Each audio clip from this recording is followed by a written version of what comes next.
Ladies and gentlemen, please welcome IAVA founder and CEO, Mr. Paul Rieckhoff. And thank you. Thank you very much. I know the Marine Corps birthday is coming up, so it's going to be a little rowdy in here. But yeah, we're going to need y'all to settle down. Welcome to the 11th Annual IAVA Heroes Gala and Veterans Month 2017, our most important Veterans Month ever. And what a night it's already been. Big thanks to our friend Willie Geist for hosting the Facebook Live from our camo carpet. Thank you. I hope you got a chance to check that out. And did you see the service dogs in training? Yes, puppies. Everybody loves puppies. IAVA is again bringing people together. We've got Willie Geist, we've got puppies, I think Dr. Henry Kissinger is here, Clay Aiken, Meghan McCain, Stephen Colbert, General David Petraeus. It's an incredible lineup tonight, and I want to thank everybody for being here. Not too many, please give it up for everybody. Thank you. We've got a huge night ahead. Not too many causes can get Dr. Henry Kissinger and Clay Aiken in the same room, but that's what we've got tonight. And we need all of you. Our country needs you this week, now, like never before. Troops continue to sacrifice around the globe in an increasing number of countries. Operational tempo is increasing. Global threats are increasing. And back at home, our nation's veterans are being used often as political props. Many of the most pressing issues facing veterans and all Americans are being ignored. But tonight will be about changing that. Tonight will be about leading the charge to stop the politicization of veterans and to start listening to them. At IAVA, we've always been about, please.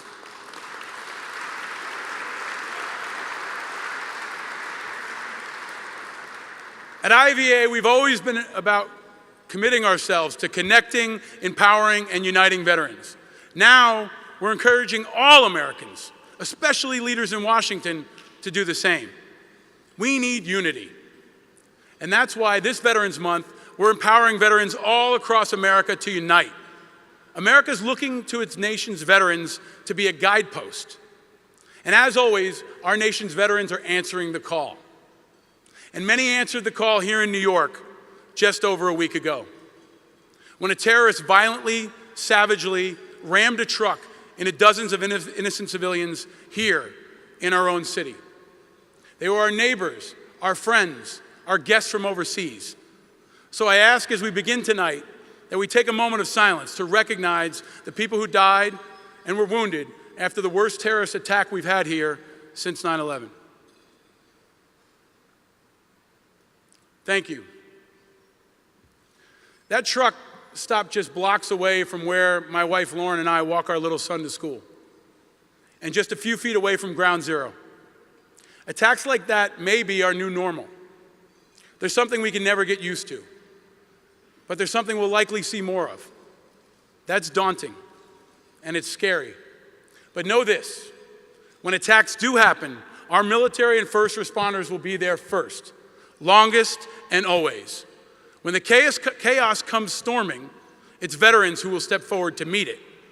Veterans are our cops, the firefighters, the EMTs, the National Guard troops, the trauma surgeons. They are IAVA vets, and they are the helpers. And at this time, I'd ask all the veterans in the room to please stand if you're able and raise your hand to be recognized.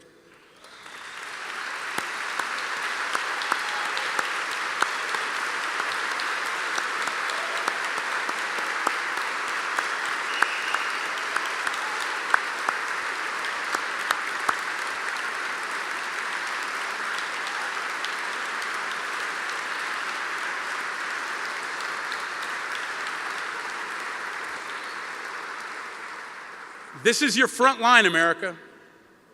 These are the people who step up when the chips are down. They're also the new kindergarten teachers, the new small business owners, the new inventors, and the new diplomats. They're here in this room tonight. and many more are outside on the streets keeping us safe. They are who we serve. They are who we are. And tonight, they're why you're all here. Because you believe that veterans are not a charity, they're an investment. And they're an investment we all need right now, more than ever. As we remain in Afghanistan and Iraq and 31 other countries worldwide, as we fight terrorists in new places like Niger, as hurricanes blast our shores, as a sniper opens fire on a crowd in Las Vegas.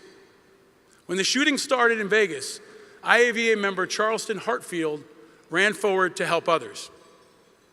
Charles was a 32-year-old National Guard veteran, an off-duty police officer, a youth football coach, and he gave his life, just as he lived, helping others. Time and time again, when the chips are down, veterans step up. They hold the line so politicians can debate, so football players can protest, so businesses can grow. Veterans quietly remain the Kevlar vest of our society.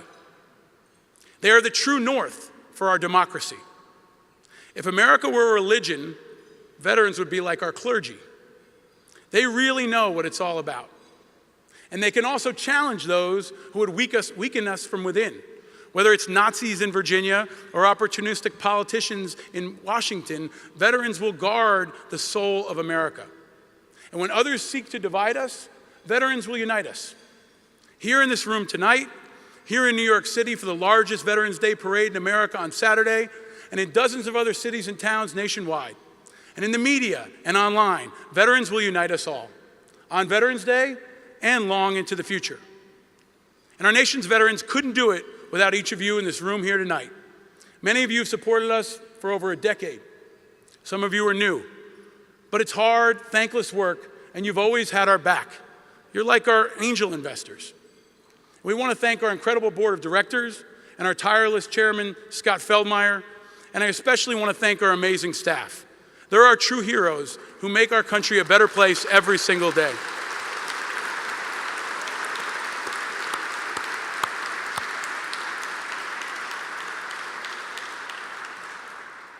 Together, we do it together.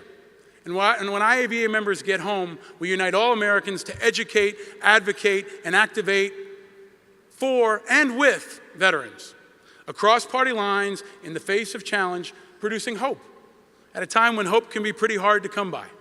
And that's what IAVA is, an ass-kicking, get-shit-done, hope-producing machine.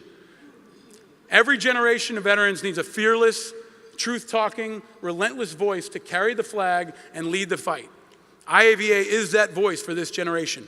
From our founding in 2004, IAVA has led the way, often when others wouldn't. Many groups support veterans, but IAVA reshapes the landscape and changes history.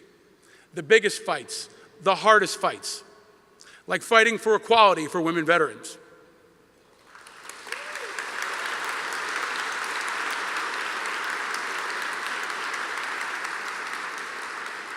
Women are the fastest growing segment of the veteran population. Women are on the front lines. They're Army Rangers, they're Marine Corps officers, they're fighter pilots. But they're not getting the recognition and services they deserve. Only 27% of IAVA women veterans feel the public respects their service. Only 27%. The rate of suicide for women vets is 300% higher than civilians. And military assault and harassment is still appallingly too common in the military. The IAVA network is fighting to change that and to ensure that every veteran gets the respect and services they're entitled to. It's not an easy fight, but at a moment when America is confronting its failures for women nationwide, it could not be more important. And that's what the IAVA model does. Powerful advocacy, massive awareness, and innovative member support programs working in concert to drive change while establishing a safety net to take care of our own all along the way, leaving no woman or man behind. And that includes dishonorable discharges. They can't go to the VA, but they can come to us. Someone needs to try to help them, because if someone doesn't, the consequences for everyone can be devastating. No organization will be more important, more fair, more consistent in ensuring those who fight those who die, and those who remain are not forgotten. IAVA has never backed down from a big fight and will continue to advocate, educate, and activate veterans and allies nationwide to achieve real progress and bring people together. Ever since 2004, we've made the case we're not a charity, we're an investment. And we're an investment, the one that you've made tonight that's blossoming in the rising leaders all around you in this room. And thanks to your support, the men and women in this room and beyond are poised to lead America for decades into the future. They are America's next greatest generation. America has its founding fathers and mothers and its guardians. The veterans in this room are the guardians of our democracy. They put the greater good ahead of themselves. They put country first, always. And that's why every year, this is an important and an inspiring night. And this will be no exception. It's a celebration of what makes our country great. So sit back, have a glass of wine, open up your hearts, fire up your Twitter accounts and your checkbooks, and prepare to be inspired and to be a part of something big.